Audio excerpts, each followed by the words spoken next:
बिस्मिल्लाहिर्रहमानिर्रहीम अस्सलाम वालेकुम। मेरा नाम है अहमद जलील। आप देख रहे हैं तुरफ़ा तमाशा की एक और एपिसोड। मेरे साथ मौजूद हैं हमारे शो के एनालिस्ट हमारे दोस्त सैयद सलमान शाह हमारे शो में। अस्सलाम वालेकुम सलमान भाई, वेलकम टू द शो। वालेकुम अस्सलाम अमर, और बहुत बहुत शुक्रिया। जी जनाब, तो तुरफ़ा तमाशा को आप काफ़ी सालों से सोशल मीडिया प्लेटफॉर्म्स के थ्रू ज्वाइन करते हैं। और इन सोशल मीडिया प्लेटफॉर्म्स के ऊपर ना सिर्फ तुरफ़ा तमाशा बल्कि और बहुत सारे ममालिक हैं जिनमें सोशल मीडिया को बहुत ज़्यादा जो है वो प्राइमरी सोर्स के तौर पर लिया जाता है। और पाकिस्तान में भी अगर देखा जाए तो अब सोशल मीडिया जो है वो मेन स्ट्रीम मीडिया को डोमिनेट करता है। और बाकायदा जो हमारा मेन स्ट्रीम मीडिया है वो सोशल मीडिया को अपनी खबरों की जीनत बनाता है। और बहुत ज़्यादा इम्पैक्ट है उसका। लेकिन क्या ये इम्पैक्ट सिर्फ न्यूज़ चैनल या फिर पॉजिटिविटी की जाने भी है, या फिर इसके कुछ नेगेटिव असरात भी हैं जो कि पस पर्दा हैं और जिनके ऊपर हमारी कभी भी नज़र नहीं जाती। बुनियादी तौर पर देखा जाए तो तकरीबन हर शख्स के पास ही आजकल मोबाइल है और वो सोशल मीडिया का इस्तेमाल कर रहा है, चाहे ज़रूरी तौर पर या गैर गैर ज़रूरी तौर पर। और साथ में जो शऊर है वो इस पूरे सोशल मीडिया को इस्तेमाल करने के लिए वो कहीं ना कहीं हमें मिसिंग भी लगता है। जब हम किसी पोस्ट के ऊपर कमेंट्स देखते हैं और लोग जो है वो एक दूसरे की खिलाफ बहुत सारी बातें भी कर रहे होते हैं। और इसके लिए दुनिया जहान में बहुत सारे रूल्स एंड रेगुलेशंस भी बनाए गए हैं। और कोशिश की जा रही है कि इसको किस तरीके से लिमिट किया जाए। लेकिन साथ साथ इसके अलावा और भी सोशल मीडिया के हवाले से कंसर्न्स हैं। उन कंसर्न्स के अंदर प्राइवेसी कंसर्न्स हैं, उसमें डेटा ब्रीच आ सकता है। एआई के ज़माने में हम रह रहे हैं, तो एआई जो है वो मखसूस वीडियोस और ऑडियोस और साथ में पिक्चर्स वगैरह बनाते हैं। और हमें अब बहुत ज़्यादा मुश्किल हो रही है कि क्या सही है, क्या गलत है, क्या असल है, क्या फेक है। तो इन सारी चीज़ों का बहुत ज़्यादा इम्पैक्ट हमारी ज़िंदगी पे आ रहा है। तो क्या सिर्फ इसका इम्पैक्ट यहीं तक ही महदूद है, या फिर इसके अलावा और भी बहुत सारी ऐसी चीज़ें हैं जिसके ऊपर हमारा ख्याल नहीं जाता, या फिर आहिस्ता आहिस्ता इसकी जानिब हमें ले जाया जा रहा है प्री प्लान तरीके से। 1997 से सबसे पहला सोशल मीडिया आगाज़ किया गया। उसके बाद फिर मुतअद्दिद प्लेटफॉर्म्स इंट्रोड्यूस करवाए गए, जिसके अंदर फेसबुक 2004 में, जो कि सबसे ज़्यादा मशहूर सोशल मीडिया प्लेटफॉर्म है, वो इंट्रोड्यूस हुआ था। और उसके बाद से तो ऐसा लगता है जैसे दुनिया बिल्कुल तब्दील होकर रह गई है और बदतदरीज तब्दील हो रही है। और जितना टेक्नोलॉजी में हमने पिछले 5-6 सालों में चेंजेस देखी हैं, जितनी ज़्यादा जिद्दत आई है वो पहले कभी हमने नहीं देखी। तो इन तमाम तर चीज़ों पे मैं सलमान भाई से पूछूंगा कि सलमान भाई, इसका आप क्या इम्पैक्ट देखते हैं, ऐसे नेगेटिव इम्पैक्ट जिनके ऊपर हमारा ध्यान नहीं जाता क्योंकि हम बहुत ज़्यादा इन चीज़ों के अंदर इन्वॉल्व हो चुके हैं। जी। जी अमर, जैसे कि आपने तमीद में कहा कि ये सोशल मीडिया का मतलब 90s के लेट 90s से ये शुरू हुआ और उसके बाद ना थमने वाला एक सिलसिला चलता चला जा रहा है, और एक के बाद एक सोशल मीडिया प्लेटफॉर्म आता है। और उसके साथ जो एंगेजमेंट है हमारी, अगर हम जनरेशन की बात करें, जैसे हमारी और आपकी तो मिलीनियल जनरेशन है, उसके बाद जेन जी है, उसका तो गुजारा ही नहीं है इसके बगैर। आपको पता है उनका तो ये ब्रेड एंड बटर बन गया है। और उसके बाद फिर जो एक और जो फिर जनरेशन आ रही है, वो तो फिर स्टार्ट ही इसके साथ हुई है। तो एक तो एस्पेक्ट ये है कि हम एक डिजिटल वर्ल्ड में जिंदा हैं, एक वर्चुअल रियलिटी में है बेसिकली, चाहे हम माने या ना माने। आप अगर आपको कोई सोशल एक्सपेरिमेंट करना हो तो देख लो आप, 1 घंटे के लिए मतलब आप अपना गैजेट साइड में रखें सारे, और जरा ऑब्जर्व करें अपने आसपास, 360 व्यू लें कि कितने लोग जो है वो हर दूसरे तीसरे मिनट के बाद वो अपना गैजेट चेक करते हैं। ठीक है। और चाहे वो स्मार्टफोन हो, चाहे उनकी जो है वो स्मार्ट वॉच हो, चाहे और कोई गैजेट्स हो। तो अगर आप जरा 1 घंटे 60 मिनट्स के लिए जरा एक सोशल एक्सपेरिमेंट करें और अपने इर्द गिर्द 360 व्यू लेके देखें कि कितने लोग और कितने फ्रीक्वेंटली यूज करते हैं अपने गैजेट्स को, तो आपको अंदाजा हो जाएगा कि हम एक डिजिटल डिस्टोपिया में जिंदा है। अब मैं पहले से ट्रम्प को जरा एक्सपेंड कर लूँ थोड़ा सा कि ये डिजिटल डिस्टोपिया है क्या। सोशल मीडिया इसका एक एस्पेक्ट है, इसके बहुत सारी चीजें हैं। आपने जैसे प्राइवेसी को आपने टच किया, बहुत इंपॉर्टेंट पॉइंट है। आजकल डीप फेक आप बात कर रहे थे, वो एक बड़ा प्रॉब्लम हो गया है आजकल लोगों के लिए कि किसी को नहीं पता कि आप कैसे सेग्रीगेट करेंगे कि रियल क्या है और रील क्या है। तो ये जो दो चीजें हो गई हैं, मतलब लोग जो है वो कश्मकश में मुब्तला हैं कि यार ये किस तरीके से मामला यहाँ तक पहुंचा है और इससे आगे कहाँ तक जाएगा। तो किसी को नहीं पता कि ट्रेन कहाँ तक जाएगी। ठीक है ना। तो हम कुछ एस्पेक्ट्स पे बात करते हैं जो कि किस तरफ जा रही है, कुछ इंडिकेशंस करते हैं ताकि आम उन्नास को जरा पता रहे कि हम कहाँ जा रहे हैं। और इसमें अवेयरनेस का जो पहलू है और एक दूसरे को जो आगाही का पहलू है वो कहाँ तक का है। तो डिजिटल डिस्टोपिया, सबसे पहले इसको डिफाइन कर लेते हैं कि डिजिटल डिस्टोपिया है क्या। देखिए, डिस्टोपिया जो एक वर्ड है, डिजिटल तो सबको पता है, आजकल कॉमन वर्ड है। और डिस्टोपिया जो वर्ड है ना, वो बेसिकली उसका मतलब ये होता है कि आप एक ऐसी सोसाइटी में, एक ऐसी जगह पर रह रहे हैं जहाँ के एक टोटलिटेरियन किस्म का मामला चल रहे हैं, और आपको एक अंडर कंट्रोल रखा जा रहा है, और एक मास सर्विलेंस की किसी सिचुएशन है जिसके अंदर आपको रखा जा रहा है। तो डिजिटल डिस्टोपिया का मतलब ये है कि आप डिजिटल तो होते चले जा रहे हैं दुनिया के हर ममालिक में। आप देखेंगे कि इसमें जो है वो हर दूसरे दिन नई ना कोई इनोवेशन होती है, और कोई ना कोई जो है वो लॉ पास होता है, और हम एक स्टेप आगे चले जाते हैं डिजिटल वर्ल्ड की तरफ। लेकिन क्या हम डिजिटल डिस्टोपिया की तरफ तो नहीं जा रहे? अच्छा, डिजिटल डिस्टोपिया के हवाले से एक बड़ी इंटरेस्टिंग सा एक नॉवल है, वो मैं जरूर रिकमेंड करूंगा इसी में ही आपको। जॉर्ज ऑरवेल एक ऑथर था, उसने 1949 में एक नॉवेल लिखा था, और उस नॉवेल का नाम था 1984। ठीक है, नॉवेल का नाम ही 1984 था। और उसने बेसिकली तो कहने को तो उसने फिक्शन लिखा है, लेकिन वो बहुत स्मार्ट आदमी था, उसने फिक्शन कह के बहुत कुछ लिख दिया उसमें। और उसमें उसने एक डिस्टोपिया बताया है, जिसमें उसने ये बताया है कि ओशियाना के नाम से एक कंपनी है, और वो पूरे वर्ल्ड में जितने भी कंट्रीज हैं वो उसके प्रोविंस बन गए हैं बेसिकली। एक टोटलिटेरियन एक रिजीम है, और वो सबकी जिंदगी के हर एस्पेक्ट को वो सर्विलेंस कर रही है, उसको देख रही है, और उसको अपने मुताबिक चलाना चाहती है। और कोई भी उसके नैरेटिव से आगे पीछे होता है तो उसको फौरन उस पर कदम लगाती है।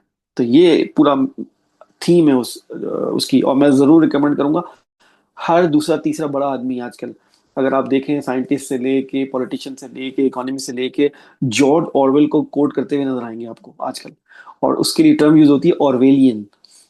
तो ऑरवेलियन डिस्टोपिया इस तरह का, तो आप समझेंगे कि क्या है, और तब तक आप पढ़ेंगे नहीं। तो 1984 नॉवेल रिकमेंडेड है, आप जरूर पढ़ें। अगर नहीं पढ़ सकते तो कम से कम उसकी समरी देख लें, तो उसमें ये चीजें इस्तेमाल हुई हैं। उनमें से जो इंटरेस्टिंगली जो कुछ चीजें यूज हुई हैं वो मैं आपको बताता हूँ, ताकि आप रिलेट कर सकें।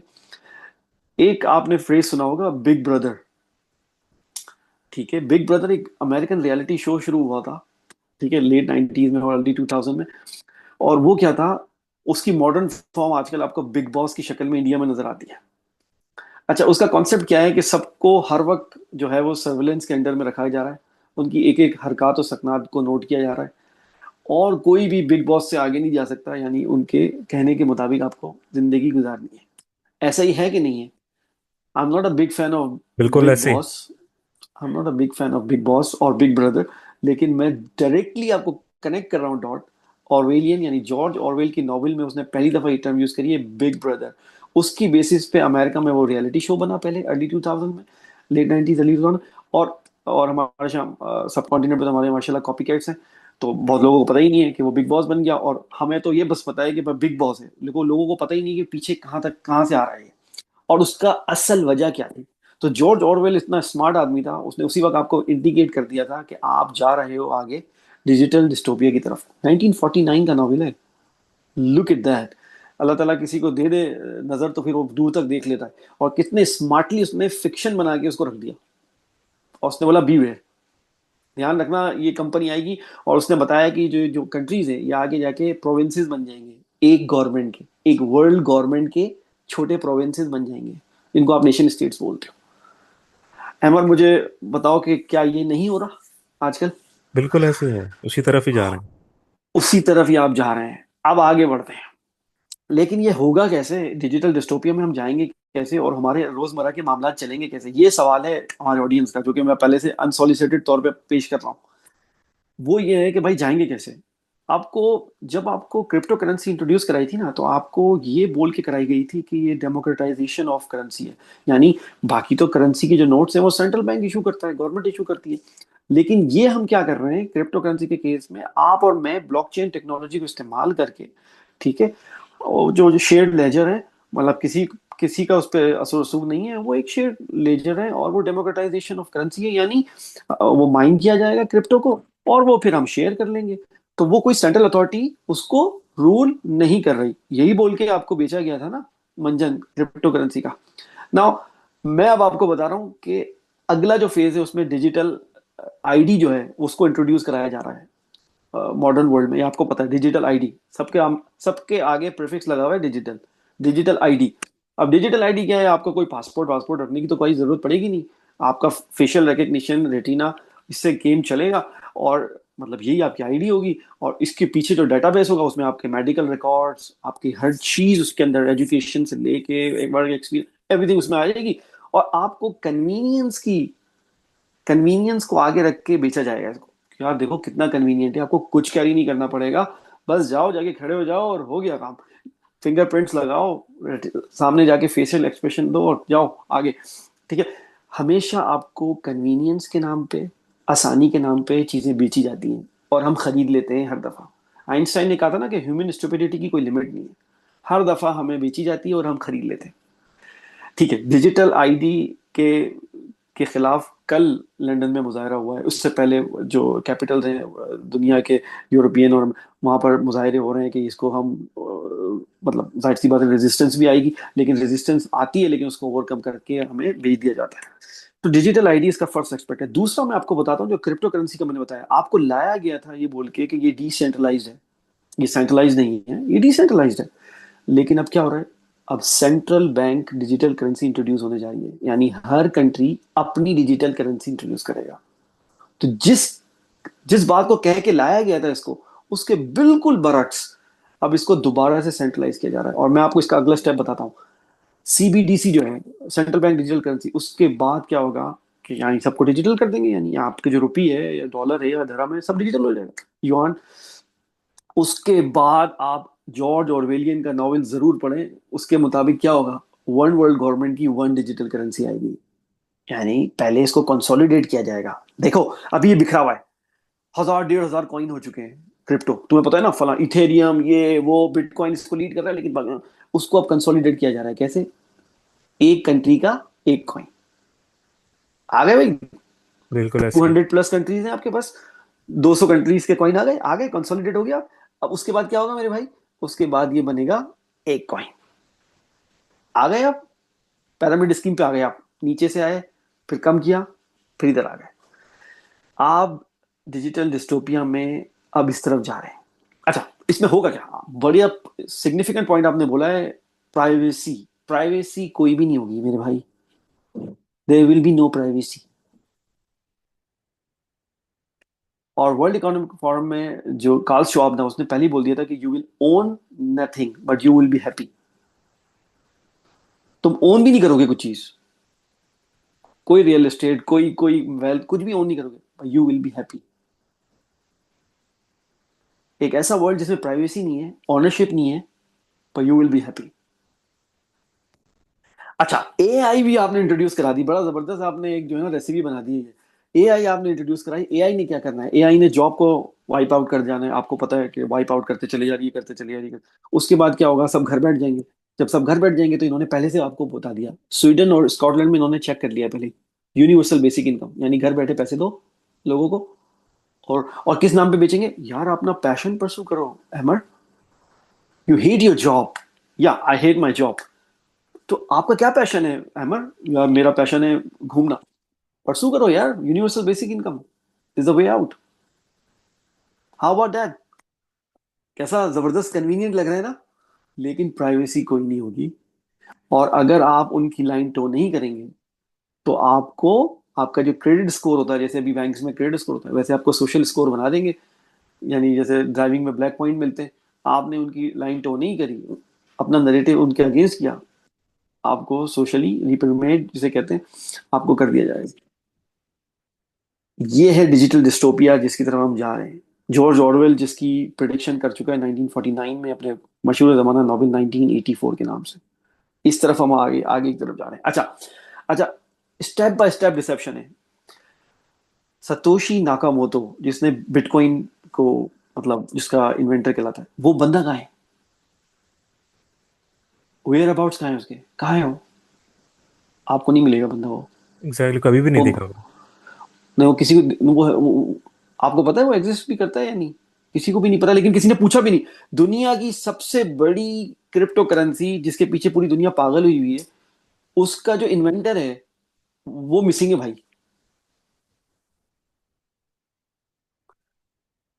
Ahmad, what are we doing यार? मतलब ये तो बेसिक एबीसी है यार।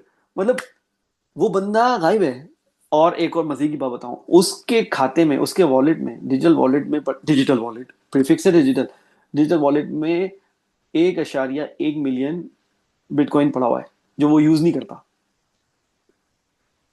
और एक बिटकॉइन की कीमत आज ही मैंने चेक करी, वैसे तो 1,23,000 पे भी चला गया था, 1,07,000 US डॉलर है एक बिटकॉइन की कीमत, मतलब। और अगर आप उसको मल्टीप्लाई करेंगे तो 117, तकरीबन 117 बिलियन US डॉलर बनते हैं उस बंदे की, मतलब जो बिटकॉइन की उसके वॉलेट में पड़ा हुआ है। पर वो है कहाँ, वो यूज क्यों नहीं करता उसको? और मजे की बात, उसने बोला है, वो जो भी डिजिटल फिक्टिशियस बंदा है, उसने कहा है कि 21 मिलियन कैप है बिटकॉइन का, यानी इससे ज्यादा इसकी सप्लाई नहीं जाएगी। क्यों?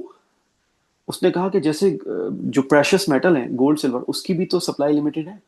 अल्लाह ने उसकी तो सप्लाई लिमिटेड हम्म। बनाई है, तो ये मेरी बनाई हुई चीज है तो मैं लिमिटेड है। याद रखिएगा, शैतान हमेशा, शैतान का एक रूल है, वो कॉपी करता है अल्लाह ताला के निजाम को। वो कॉपी करता है, बना तो नहीं सकता, क्रिएटर तो नहीं है, खुद क्रिएशन एब्सोल्युटली। है, लेकिन वो कॉपी करता है, वैसे ही उसी पैरामीटर्स पे कॉपी करने की कोशिश करता है। सप्लाई लिमिटेड है भाई। क्यों? क्योंकि ये प्रेशियस मेटल की भी सप्लाई लिमिटेड है। तो आपको भी पता है कि 21 मिलियन का उसने कैप रख दिया, और तकरीबन 19.9 या तकरीबन 20 मिलियन ऑलरेडी माइन हो चुके हैं बिटकॉइन, यानी एक आध मिलियन एक बचा है बस जो माइन होना है। ठीक है, तो डिजिटल डिस्टोपिया जिसमें बंदा इन्वेंटरी गायब है, वेयर अबाउट ही नहीं पता उसके किसी को, सतोशी नाकामोटो बंदा गायब है, मतलब कहाँ है उसके वेयर अबाउट्स, कहाँ है किसी को नहीं पता। और उसकी बनाई हुई करेंसी पे पूरी दुनिया पागल हुई हुई है, ये अभी आपको पता है। हर बंदा आपको मिलेगा, आपको जेंजी वाला जो बंदा मिलेगा वो तो बेचारा जा ही नहीं रहा पीछे, वो तो बोल रहा है बस ये बताओ कैसे मिलेगा बिटकॉइन। तो बात समझ आ रही है, उसको तो लगा दिया उन्होंने कि भाई आपकी इस आपने बात क्रेडिट से दिया। मुझे बहुत सारे लोग असल में मेरी आंखों के सामने से गुजर के भी। खुद देख लो, मैंने तो कोई ऐसी बात नहीं कही है, लेकिन लोग जरा सा सोचते नहीं है। तो ये यहाँ तक है। अच्छा, जॉर्ज ऑरवेल ने एक और बात भी बताई है कि वो जो डिस्टोपियन सोसाइटी होगी उसमें परपेचुअल वॉर्स होंगी, मास सर्विलेंस होगी। साउंड्स फेमिलियर, हाँ? ऐसा नहीं लगता कि हम उसी एक डिस्टोपिया में जिंदा हैं आजकल? मेटावर्स आपको दिया जा रहा है भाई, वर्चुअल रियलिटी हम्म। लगाओ, चले जाओ यहाँ से, गायब हो जाओ। देखो, एक एक एक फिलोसोफर था, उसने एक नॉवेल लिखा था, उसने कहा था कि उसने उसने बताया कि शैतान ये चाहता है कि आप उसके अलावा किसी को देखो ही नहीं, आप उसी की तरफ देखो, उसी से बात करो, और किसी की तरफ देखो ही नहीं। वो फिलोसोफर फिलोसोफर भी यूरोपियन है। उसने कहा कि वो चाहता है कि बस वो मुझसे ही, आप मुझे मेरी तरफ मुतवज्जह रहो, मुझसे ही कोई चीज पूछनी है तो पूछो। फिर साउंड फेमिलियर कुछ नहीं लग रहा? मैंने एक वीडियो अपनी सोशल मीडिया पे लगाई है कि एआई को आजकल लोग कैसे यूज कर रहे हैं। एक स्टोर में बंदा जाता है, वो कहता है कि मैं स्टोर वाले से कैसे मांगू चीज, तो वो चैट जीपीटी से पूछता है कि मैं कैसे मांगू ये चीज उससे। और चैट जीपीटी, जो स्टोर वाला होता है, स्टोर कीपर, वो भी चैट जीपीटी यूज कर रहा होता है, मतलब वो भी एआई यूज कर रहा होता है, और वो भी आंसर उससे पूछ के देता है। तो वो कंटिन्यू होता है इस तरह, टक टक टक टक टक। और वो बिल्कुल रियलिटी से डिटैच हो चुके हैं लोग, बिल्कुल डिटैच हो चुके हैं। अब जाहिर सी बात है, और बेचा गया है आपको कन्वीनियंस की नाम पे। भाई कन्वीनियंट है, एब्सोल्युटली। क्यों यूजुअली दिमाग अपना यही पैटर्न होता है जब से टेक्नोलॉजी की एडवांसमेंट आई है। अब जैसे वॉशिंग मशीन है या फिर कोई और ऐसी चीज़ है इलेक्ट्रिसिटी के हवाले से, पहले के ज़माने में तो वो कन्वीनियंस के नाम पे ही भेजी गई थी। आपको कोई खाना खरीदना होता था, आप जाते थे बाहर, दुकानदार से बात करते थे, थोड़ा ये सा सलाम दुआ करते थे। अभी क्या है कि आप ऐप आ गई, आप आपने मंगाई, आपने उससे हाथ से लिया, आप उसको सलाम भी नहीं करते, पैसे पकड़ाए उसको, या ये पहले से ही पे कर दिया अपने कार्ड से, खत्म कर दिया। तो वो जो सारा आंसर निकालने जा रहा। अच्छा, मैंने बहुत पहले एक बात बोली थी, 3 साल पहले हमने प्रोग्राम किया था जेटेक्स के मौके पे, याद है? मैंने एक जुमला कहा था कि टेक्नोलॉजी के बारे में, बिल्कुल। जब तक ये टेक्नोलॉजी हमारी सबसर्विएंट है तब तक तो सही है इसका इस्तेमाल। जब ये हमें सबसर्विएंट बना लेगी, यानी हमें स्लेव बना लेगी ना, वो पॉइंट ऐसा है कि उससे डरना चाहिए हम सबको, और उस पॉइंट पे नहीं जाना चाहिए। और बहुत करीब इस डिजिटल डिस्टोपिया में वो पॉइंट आने वाला है, हमारा आपको भी पता है, मुझे भी पता है, वो पॉइंट बहुत जल्दी आने वाला है, जब ये मशीन्स जो हैं, ये टेक्नोलॉजी जो है वो हमारे ऊपर आ जाएगी। सिर्फ एक सवाल है मेरा इसके मुतालिक, वो ये कि ठीक है, सारी चीज़ें उन्होंने प्लान की हुई हैं, लेकिन ऑब्वियसली बीइंग अ मुस्लिम हमारा तो ये मान है ना कि अल्लाह का जो प्लान है वही एग्जीक्यूट होता है, बाकी तो सब ट्रैश है। बिल्कुल इसमें तो तो कोई डाउट ही नहीं है। आप क्या समझते हैं कि क्या इस पूरे टेक्नोलॉजिकल वर्ल्ड में ऐसी क्या गलती होगी जो कि शायद बजाय जिस तरफ वो जाना चाह रहे हैं वो दूसरी तरफ डिजास्टर ही हो जाए उनके लिए? वो होगी, वो होगी, और उसका क्लू अल्लाह मियां ने सूरह रहमान में दिया है। मैं तुम्हें, अब तुमने सवाल इतना पिन पॉइंट कर लिया तो मैं जवाब भी तुम्हें पिन पॉइंट ही दूंगा। सूरह रहमान में अल्लाह मियां ने जवाब दिया है उसका। और दोनों ग्रोह जो जिन और इंस है, पहली बात तो आप एक बात देख लें, जो भी दुनिया में अभी हो रहा है वो कोलेबोरेशन से हो रहा है इन दोनों ग्रुप्स के, जिन और इंस। ये मत भूलिएगा कि आपको जो सूट पहने हुए बंदे नजर आ रहे हैं बस यही काम कर रहे हैं, नहीं। ठीक है, ये दोनों, और सूरह रहमान मतलब बोल रही है कि ये दोनों कोलेबरेट करते हैं। ठीक है जी। तो ये जो दोनों कोलेबरेट कर रहे हैं, अल्लाह ने जब इनको चैलेंज दिया है सूरह रहमान में, आप जाके चेक करें कि अल्लाह ने कहा कि हमने तुम्हें एक खास वक्त तक इजाजत दी हुई है चीजों की। ठीक है। एंड स्पेस टेक्नोलॉजी की स्पेसिफिकली बात हुई है उस आयत में, कि तुम चले जाओगे, आसमान और जमीन के किनारों से निकल जाओगे, निकल सकते तो निकल जाओ। ठीक है। चैलेंज दिया अल्लाह मियां ने कि तुम तुम्हें एक हद तक तुम्हें इजाजत दी हुई है, अगर तुम निकल सकते हो तो निकल जाओ। और जब वो इजाजत खत्म हो जाएगी हमारा, जिसको तुम लॉ ऑफ फिजिक्स बोलते हो, लॉ ऑफ फिजिक्स, तो हम बोलते हैं कि लॉ ऑफ फिजिक्स के मुताबिक सब कुछ हो रहा है। भाई लॉ ऑफ फिजिक्स किसने बनाए हैं? लोग ये भूल जाते हैं कि लॉ ऑफ फिजिक्स किसने बनाए हैं। किसी ने बनाया ना लॉ ऑफ फिजिक्स। बिल्कुल। जिस दिन वो लॉ, जिस दिन वो बनाने वाला वो इजाजत खत्म कर देगा, तो फिर तुम देखोगे कि ये जो सब प्लान करने वाले हैं, जो अल्लाह के अगेंस्ट, अल्लाह ताला के अगेंस्ट जो प्लान कर रहे हैं सब कुछ, उनका प्लानिंग कैसे फेल होती है। और अगर तुम पूछोगे तो that would be too much for the our audience today, कि स्पिरिचुअलिटी में इसका एग्जैक्ट जवाब है कि ये कब खत्म होगा, टाइमलाइन भी है कि कब खत्म होगा। तो फिर मैं कभी तफसील से उस पर बात करेंगे कि वो कब खत्म होगा। ऑडियंस के लिए बहुत ज्यादा हो जाएगा अगर मैंने अभी वो बता दी बात। तो कहने का मतलब ये है कि जब वो खत्म होगा तो वो ऐसे खत्म नहीं होगा कि आप उसको एक गैजेट के अगेंस्ट गैजेट लाओगे, ऐसा नहीं होगा। अल्लाह मियां की टेक्नोलॉजी जो है वो डिफरेंट है, ये बात याद रख लेना।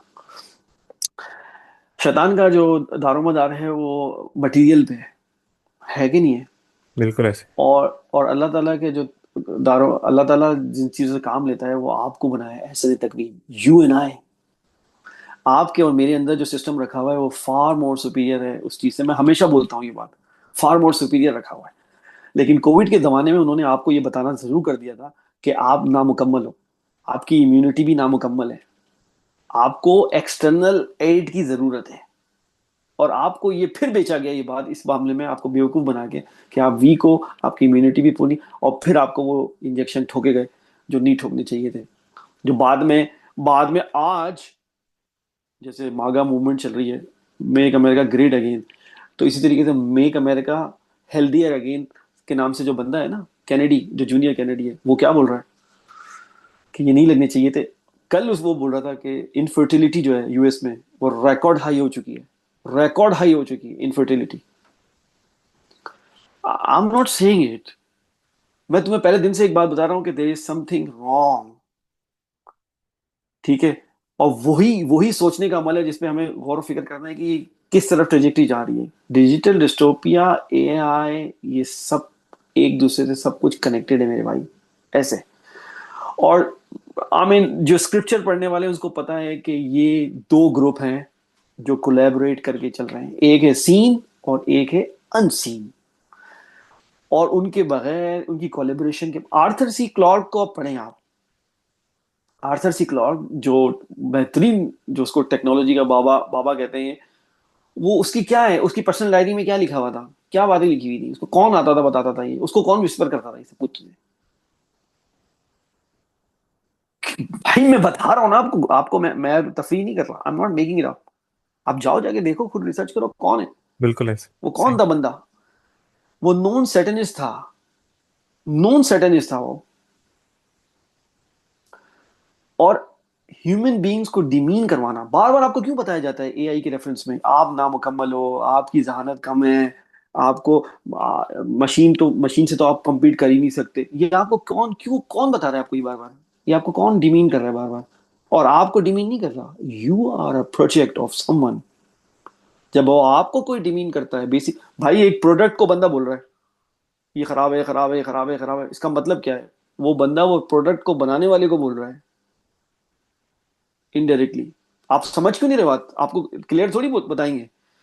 वो कह रहे हैं आप नामुकम्मल हो, आपकी कंप्यूट करने की सलाहियत नहीं है, आपकी समझने की सलाहियत नहीं है, आपकी फैसला साजी की सलाहियत नहीं है, आप तो कमजोर हो, आप यानी जिसने इसका बनाया उसने मतलब गलत बनाया, उसने कमजोर बनाया, उसने उसके अंदर चीजें नहीं डाली, जिसने कैरेक्टरिस्टिक्स सही बनाया नहीं। है, जिसने बनाया है वो कह रहा है आपको क्या ऐसे तकवीम पे बनाया है मैंने तो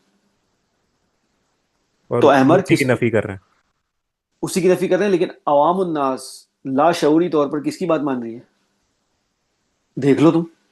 बिल्कुल ऐसे। बहुत क्लियर बता रहा हूं मैं तुम्हें बात। वो किसकी बात मान रही है आजकल? यार हैं हम ऐसे तकवीम, लेकिन मशीन हमसे बेहतर है भाई, ये कैसे हो सकता है? ये नहीं हो सकता। दोनों में से कोई एक बात होगी भाई। ये ग्रे एरिया नहीं है इसमें, कुछ ब्लैक एंड व्हाइट है।